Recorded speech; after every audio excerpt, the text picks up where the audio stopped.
morning and welcome to Voice Out Digital. I'm Aiden Jai. As we all know, the National Journalism Awards night is fast approaching, and today in our studios we have Annette Camara, the president of the Women Journalists Association. So, Annette, welcome, and I'll allow you to please introduce yourself. Thank you, Ida. Like you said, my name is Annette Camara, President Women Journalists Association. And I'm a practicing journalist, a comms officer, and a brand manager. Okay. So, Annette, we've actually seen that the GPU is organizing a National Awards, Journalism Awards night. So can you please tell us a little bit about how the awards came about, and also like which year did you guys start this award? So apparently the National Journalism Award started 8 years ago. Actually, this is the 8th year. It started in 2016, and it's here to celebrate excellence. It's here to celebrate journalistic work, and of course, it's here to celebrate media personalities in the country, recognize their work and their efforts. Okay, so what actually brought about the idea? Because in your explanation, you gave a breakdown of how the award is here to celebrate excellence and all of that. But how did the idea actually generate? So the idea is basically about recognition. I mean, it's normal that people that do what they do are recognized and are celebrated by doing what they do with an amount of standards, with an amount of quality, and we're in a generation where we have a lot of journalists, citizen journalists, and actual journalists. And now this awards is here to separate and show people that there's an absolute difference between the actual journalism and citizen journalism. Okay, so you made mention of how now there's a lot of journalists and citizen journalists. So like in this year, what categories are you guys looking at? So basically every year we have anyways, we started small, and then now we have already had 17 categories, which includes but not limited to, of course, whoever is going to be the journalist of the year. And basically we've mainly focused on actual journalistic work, like I said, and these are people that are with and within the media landscape of the country, basically reporting on business and finance reporting, sports reporting, environmental reporting, health and medical reporting, women's reporting, children's reporting, travel and tourism reporting, agricultural reporting, legal affairs, and of course culture, art, entertainment reporting. And then you have photojournalism, which includes the videographers and the photographers behind the scene usually that are doing the job.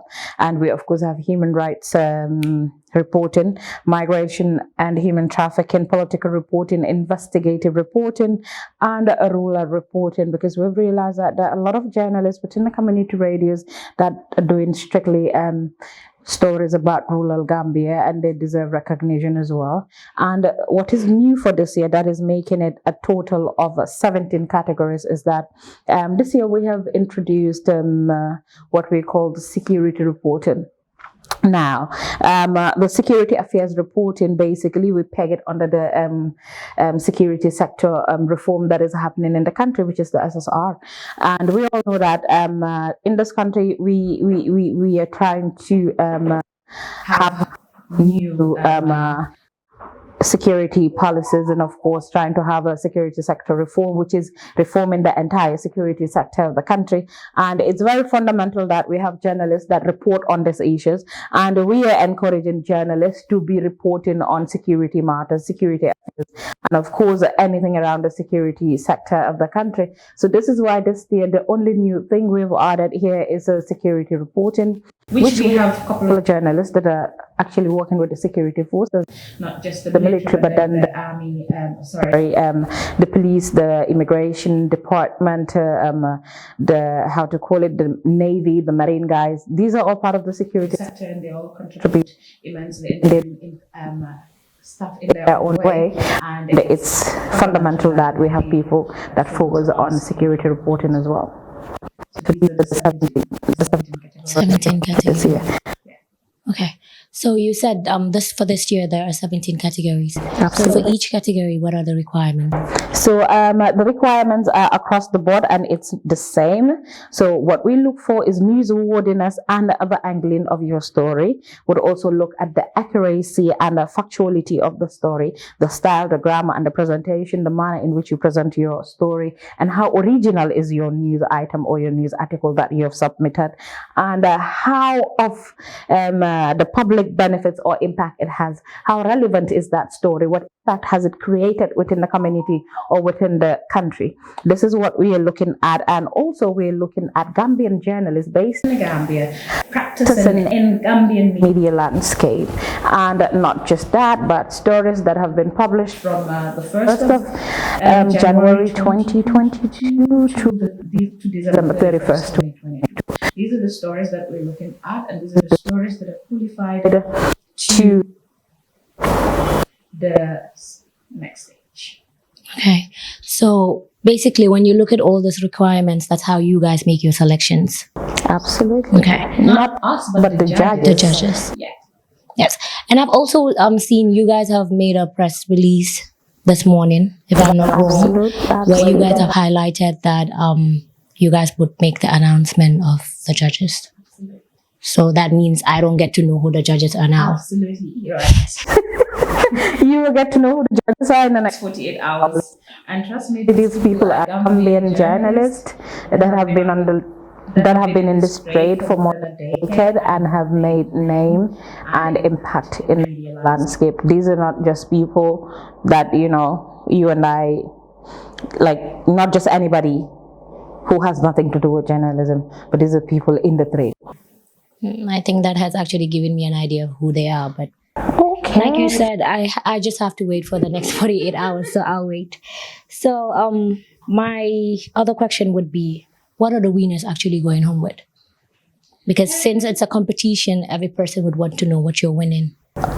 Obviously, people that have won the National Journalism Awards for the past years are in the best know of what awards comes with, not just having a certificate or having the trophy.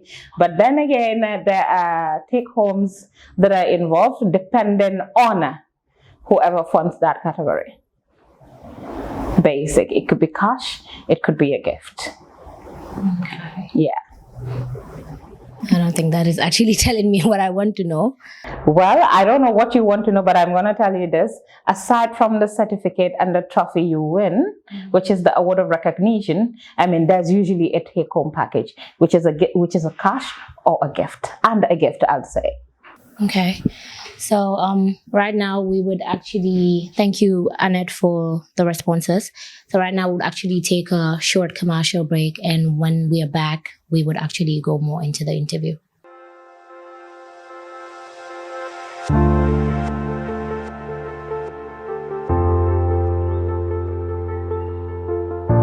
Sahara Estate presents a Brewfoot Tintinto Estate, a gated community, 3-bedroom bungalows built in 400 square meter land, spacious bedrooms, dry, flat land. Amenities include water and electricity, solar street lights, gravel road network, community park, and mini market. For more information, please call 532-3788 788-1500 390-1050. You can send an email to info@saharaestate.gm. Better still, visit us on Facebook at Sahara Estate Agency, or you can also log on to our website on www.saharaestate.gm. Sahara Estate, a vision for life.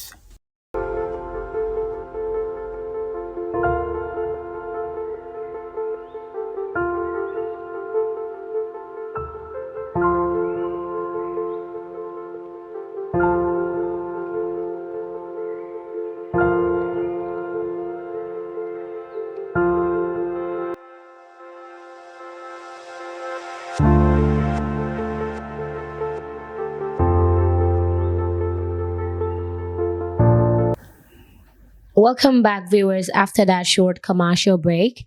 And still in our studios, we have Annette Camara, the president of the Women's Journalists Association. Today in our studios, we were talking about the National Journalism Award. night that is fast approaching. Briefly in our discussions, we were talking about how the award came about, which you made mention that the award started 8 years ago, and this is like the eighth year. And you also made mention of the selections and the categories, and you also made mention that there are 17 categories. So moving on, I would just like to know, this award, is it just limited to GPU members? And now it's technically for Gambian journalists. So on the side conversation we had, you asked a question about people that owe the Gambia Press Union. Would they be qualified? Would they be qualified to win awards or be shortlisted as part of the nominees? Yes. It's fundamental that Gambian journalists respect the Gambia Press Union because it's the parent body of all the Gambian media or press people in the country. And then again, we are expected to fulfill our obligations, which is paying our monthly contributions, attending meetings, and the list goes on. But then you get to realize that, like you said, a lot of people owe the Gambia Press Union, including myself and somebody in the studio, to an extent that they have to call her. I mean, it's really bad, right? Gotcha. But it's still okay, right? The Gambia Press Union, I think, is one of the most generous CSOs in this country, that even when you don't pay your dues, you have opportunity to attend AGMs, and of course you will benefit from all trainings and all whatnot. So the awards is not an exception. You might not necessarily be a registered member, exclusively registered member of the Gambia Press Union, but you are a practicing journalist in this country and you have good stories, you submit them and you are shortlisted and you have the opportunity to win the awards. But what I'm going to say is, because you have been shortlisted and you are not a fully fledged member of the Gambia Press Union, as in technically following the procedure, doesn't mean that you cannot win an award. As long as you're a journalist in the country, GPU stands up for you, if we're registered or not. We have seen cases of Gambian journalists that have been taken to court, that have been sued, taken to police. I mean, GPU bails them out, get them a lawyer, and stand by them throughout the process of the legal proceedings. And this is what the mandate of GPU is, and this is what they have been doing, and they continue to do. So irrespective of what happens, I'd just use this opportunity and encourage all the Gambian media personnels, both cameramen, studio technicians, the journalists, the reporters, the presenters, the host. I mean, you're part of the media, you're the media. So, I mean, like, take ownership. Take ownership. I mean, and then the story would be different. But you can still win an award with or without paying your dues. Well, I would like to enjoy some of the benefits that comes with being a member. But I've applied for my membership since 2021 and I'm yet to receive my membership. Are you sure? Yes. I hope you did the right thing on that form. I did. I was actually called and then I was told that I should come and get my letter. But when I got there, I was told you've traveled, that he's yet to sign and that they have to review all the letters and then they would get back to me. But so, Gambia Press Union, in case you're watching, this question is for you. Some people applied for membership and they're still waiting for their membership cards. So if you have not done that, people like Ida wants to be fully fledged members and enjoy all the benefits and the rights you have to offer. Exactly. So I hope I get a call from the GPU soon. Again, I'll tell GPU, Ida wants to be a member. Please call her. I mean, she wouldn't be the same as the one you called Purmofei Barambi. At least. So you've also made mention that judges would be selected, that in 48 hours you would actually tell us the names. Absolutely. So how were these selections for the judges made? I think, like I said from the get-go, is that the selection criteria are based on Gambian journalism standards. These are recognized Gambian journalists internationally. This is how we look at the judges, and based on what they can offer and how impartial, is it partial or impartial? How independent, based on how independent they can do this job. I mean, because being a judge in an environment like this, in an award like this, requires absolute honesty, integrity, and independence. There should there should be 0% bias. So these are independent Gambian people that are not currently practicing journalism in the country and are not affiliated with media houses in the country at the moment. So these are the people we select as our judges. But one thing I can tell you is that they are an independent body apart from us. So what happens is when the people responsible for the IT, the data collection, collects all the applications we have from the website and from the emails, it's handed over in an envelope to the judges, not to the organizing committee. We do not have the privilege to actually know if Ida really applied or Fatu applied or, Omar or somebody else applies. We don't get to know who has applied. So what we do is those people from the IT would submit in a sealed envelope to the chairperson, and the chairperson hands over to the judges. And when the judges are done doing what they do, they also hand over back to the chairpersons. And that is the time we announce the submissions, and we announce the individuals that have been shortlisted for the awards, like the 3 people that are nominated in each category to make it to the next level. And then as well, to select the winners, they select their winners based on the criteria we have mentioned from the get-go. And then that is how everything is done. So it's very independent and it's very transparent. That's one thing I can tell you. Okay. So at this moment, how many people have applied in total? So when we close the call for entries, contrast to a couple of years ago, this year I tell you we have 156 applicants, which is the biggest we have had from the beginning of the National Journalism Awards to this year. There's been a huge impact. Yeah. That's a lot. Absolutely. It's a lot. So as we all know, the awards night is going to be on the 16th of December. So do you guys actually have a venue? As I speak to you, we're yet to finalize on the venue because we are constrained when it comes to finances. And we all know that renting hotels or booking for hotels are usually very expensive. The venue might not be very expensive, but providing food for at least 250 people, a minimum of 300 people, it's usually where the chunk of the money goes to, and it's usually very expensive. So as I speak to you, the logistic team is currently making negotiations with a couple of hotels at the moment to weigh our options as to who offers the best service and the best quality, which is also reasonable. And this is what we go in for. But as the moment that is done, we would also notify the press and the public about the venue as well. Well, I do hope I get my invite, and I hope the venue is selfie friendly. Obviously, so I can take selfies when I come. Put a lot of branding. So we all know that at this point it's like sponsors makes events more lively. It makes everything going. So how are you guys on with the sponsors? Do you guys have sponsors? I think that is the most difficult task and the most challenging part of the National Journalism Awards. I mean, like I said, no matter what happens, there's going to be an award, and we would appreciate if the sponsors comes on board. For instance, for the National Journalism Awards, last year the National Tourism Board was our biggest sponsor, and this year we had an engagement with them yesterday, and we're hoping they are forthcoming. Also for the past 3 years, consistently, it was the European Union Child Fund and our RNA that were the main sponsors of the National Journalism Awards. But this year, things are a little bit tense and a little bit tough on our end.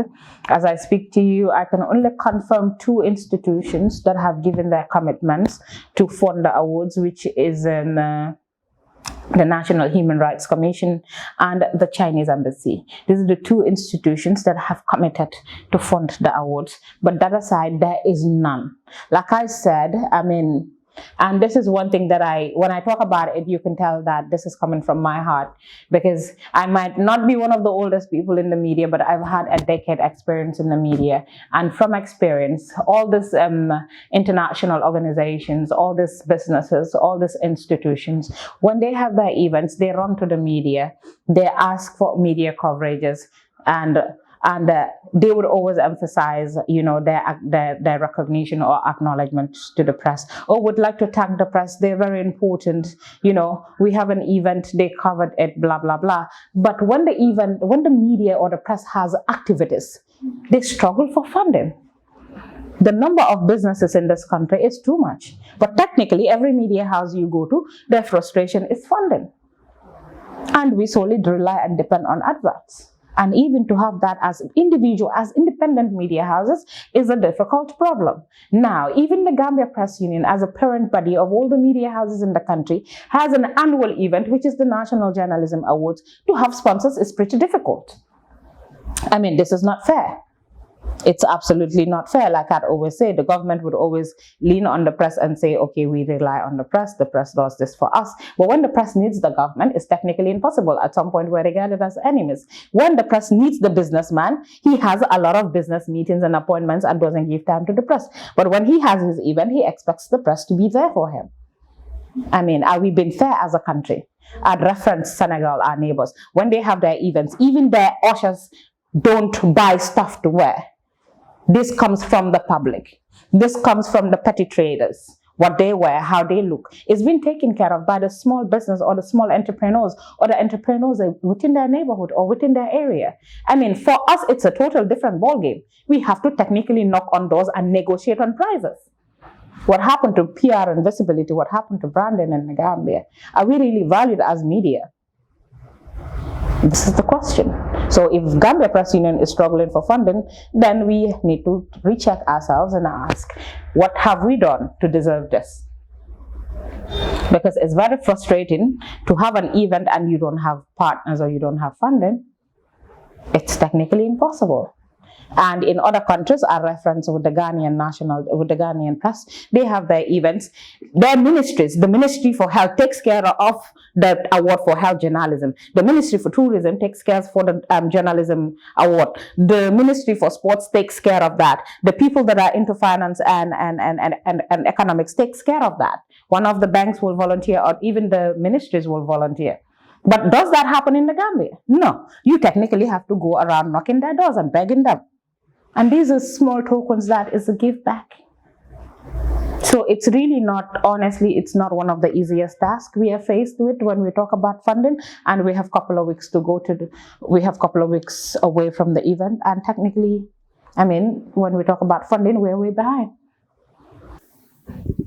I think that actually shows us that we have a long way to go as a country. Absolutely. Because if institutions require coverages, they come back to the media for the media to help them out with that. Absolutely. But when the media is in need, they don't show. Absolutely. So I feel like the institutions and the government as well need to support the media so we can all work together. Absolutely. Yeah, that makes sense. So Annette, I wouldn't want to take much of your time because, like you said, you're exhausted. You've been here since morning. So I'll just allow you to say your final remarks for... So what I'm going to say is, I hate to be outlaw, but I'm going to be outlaw. I start from the president to the last business in the country. If you come on board, the narratives is going to be different for the press, because always remember that when it was tough, you needed the press and you promised to be in for the press and by the press. Now that the press needs you, it doesn't have to be difficult. We don't even need to go running around people asking for funds. I think if we are a serious country, you would be approaching us for brand recognition and, of course, having platforms to market your business or your businesses. Because, I mean, there is no bigger institution in the country than the media, and there is no bigger institution in this country than the Gambia Press Union. I mean, so I think this should be a different narrative from next year. We shouldn't be like having this kind of conversations talking about not having funding in the country. And also to small businesses, I'd always say this. I mean, the little you do for the media is not of losses, because this is where people recognize your brands. This is where people know what you're doing. And this is where people come back to you to support you, because there are a lot of social media, not social media, I wouldn't say social media. There are a lot of media presence, and there are a lot of media icons in this country that can contribute and promote to what you're doing. So when you have your issues, you come to us. So when we come to you, we don't expect to be negotiating. We expect it to be a very smooth and cordial relationship. That's just what I'm going to say. And with regards to the award, I'd always say the sponsors or no sponsors, believe me, it's going to be one of the best awards you've ever attended, and it's going to be one of the most colorful awards the Gambia Press Union have ever organized for the past 7 years, and it's going to come with a lot of surprises. Yes, that's what I can tell you. Thank you so much, Annette, for granting us this interview this morning. Thank you, viewers, for watching the Voice Out Digital. Like I said earlier, today in our studios, this was Annette Camara, the president of the Women Journalists Association. Thank you so much, Annette, for your time. Thank you, viewers, for watching our show this morning. We would like to thank you all, and please like, follow, and subscribe our Voice Out Digital pages. And we would also like to say a big thank you to our sponsors.